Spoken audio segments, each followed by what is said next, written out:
All right, get ready for a deep dive into Upper Normandy. Oh, yeah. We're going off of this super interesting article from Love to Visit France. Mm-hmm. It highlights the top 10 places you absolutely have to see. Definitely a region worth exploring for sure. Yeah, and it's got a little something for everyone, from dramatic cliffs to towns with tons of history. And let's not forget the art scene. Seriously, so much to see. It's really a blend of everything you could want in a travel destination. I'm already picturing myself walking along those chalk cliffs that they mentioned. Whoa, the Yeah. cliffs or something else. And then, just a hop and a skip away, you can explore this medieval city where Joan of Arc was tried. Rouen, steeped in history. And to top it all off, Yeah? we can't forget about Monet's garden. Givertini, a truly magical place. Okay, so first up, let's talk about those cliffs at Etretat. Definitely a highlight of the region. I've seen pictures, but they don't even seem real. They're even more impressive in person, trust me. So what makes them so special? Well, they were formed over millions of years. Wow. Shaped by wind and waves. They're made of these incredibly pure white chalk deposits. Oh, so that's why they look so bright white in the pictures. Exactly. It's like nothing else I've ever seen. And you've got these amazing natural arches and needle-like formations that just rise right out of the sea. Okay, I'm getting major wanderlust over here. It's a sight to behold, for sure. It sounds like it's not just a pretty picture, though. Oh, definitely not. There's a whole story written in the cliffs themselves. Absolutely, a geological marvel. So besides staring in awe at the scenery,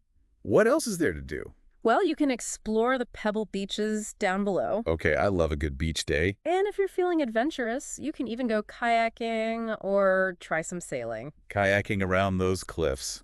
Sign me up. It's an unforgettable experience, I'll tell you that. All right, I'm sold on Etretat. Yeah. What's next on our coastal tour? Let's head over to Dieppe. Okay, what's Dieppe all about? It's got a completely different vibe. Imagine a charming seafront promenade, Love it. you know, bustling with life, and you can just smell that fresh sea air. Sounds perfect. But it's also got this really fascinating layer of history. Oh, the article just mentioned a castle. Yeah, the Chateau de Dieppe. I was wondering about that. It's not just any old castle, though. Okay, I'm all ears. It was built in the 15th century to protect the town from English attacks. Ah, right. Dieppe was a major port back in the day. Exactly. So this castle's seen some action. Oh, for sure. What's inside? Inside, you can explore all these exhibitions about Dieppe's maritime history. It's like shipwrecks and pirates. Well, maybe not pirates exactly, but they do have exhibits about privateering. Privateering, what's that? It's basically like legal piracy. No way, really? Yeah, kings would give these letters of marque to private ship captains, allowing them to attack enemy ships and take their cargo. So they were basically government-sanctioned pirates. You could say that. Wow, that's fascinating. I never knew that. Yeah, it was a way to disrupt enemy trade without actually going to war. Smart. And Dieppe was a big hub for that kind of activity. Okay, so we've got dramatic cliffs, a castle with a swashbuckling past. Mm-hmm.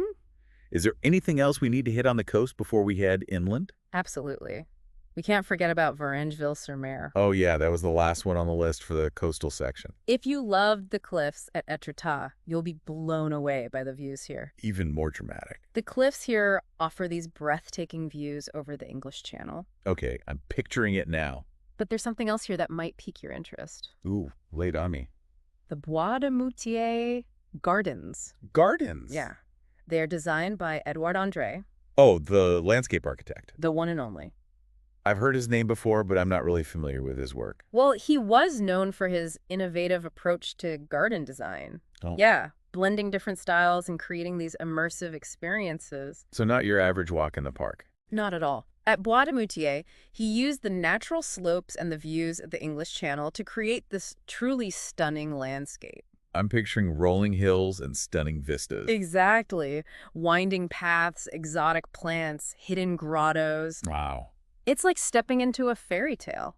Okay, so first you've got dramatic cliffs, then you can wander through a fairy tale garden. It's a great contrast. Upper Normandy really seems to have a knack for that. It's a region full of surprises. Now, is there anything else we should check out in Varengeville-sur-Mer before we move on?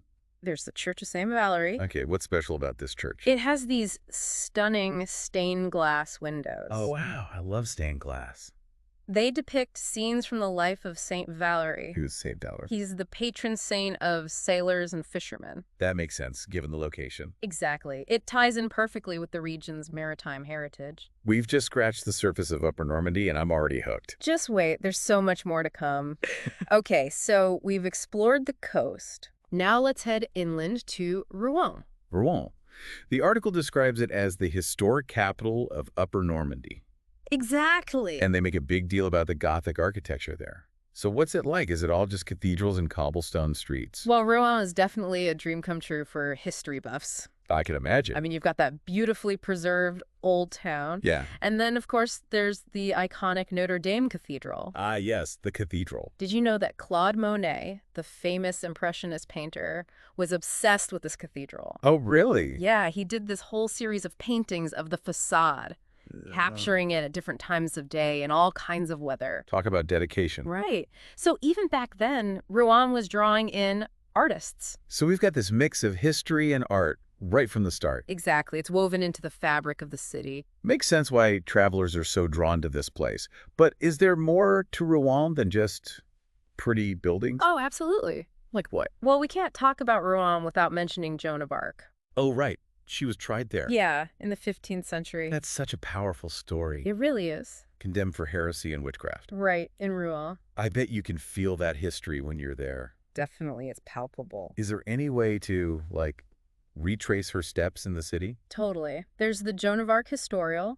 With that? It's this cool museum. Okay. They use interactive exhibits and multimedia displays to tell her story. That sounds really well done. And then there's the Tour Jeanne d'Arc. What's that? It's where she was imprisoned. Oh, wow. Now it's a museum. I bet that's an intense place to visit. For sure. So you've got the history buffs covered? Mm-hmm. What about the art lovers?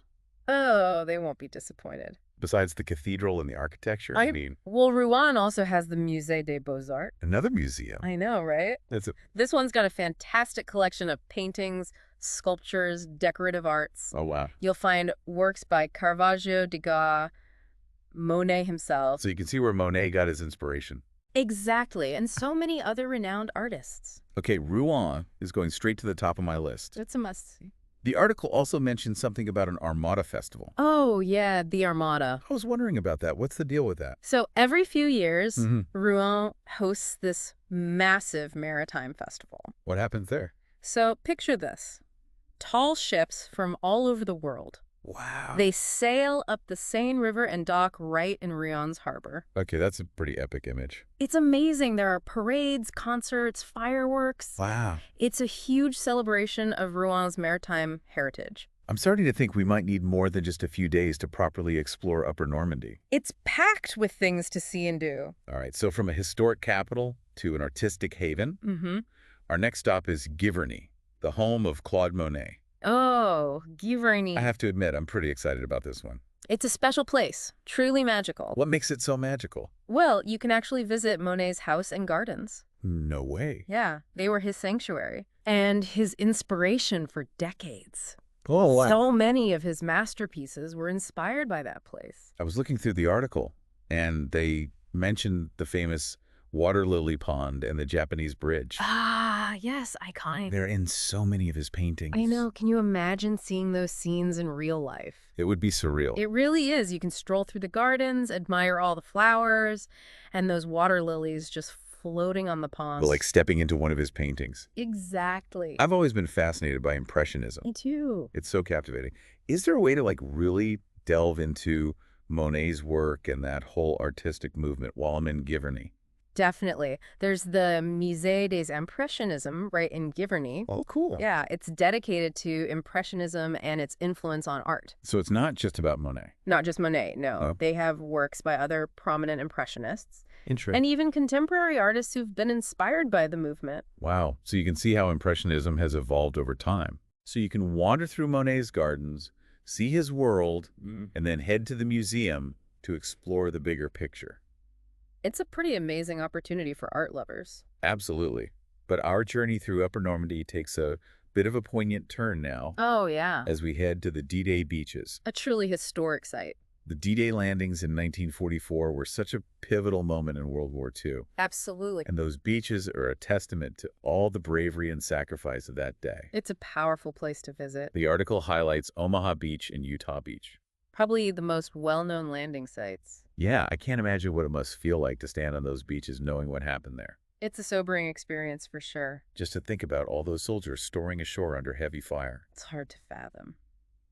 Are there any specific sites you'd recommend visiting?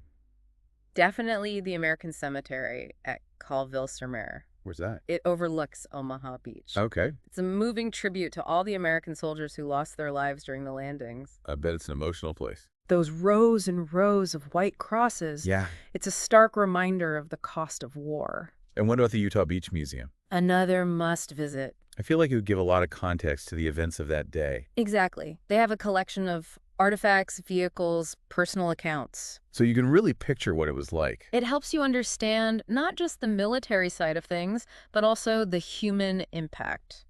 It sounds like a place that's both beautiful and heavy with history.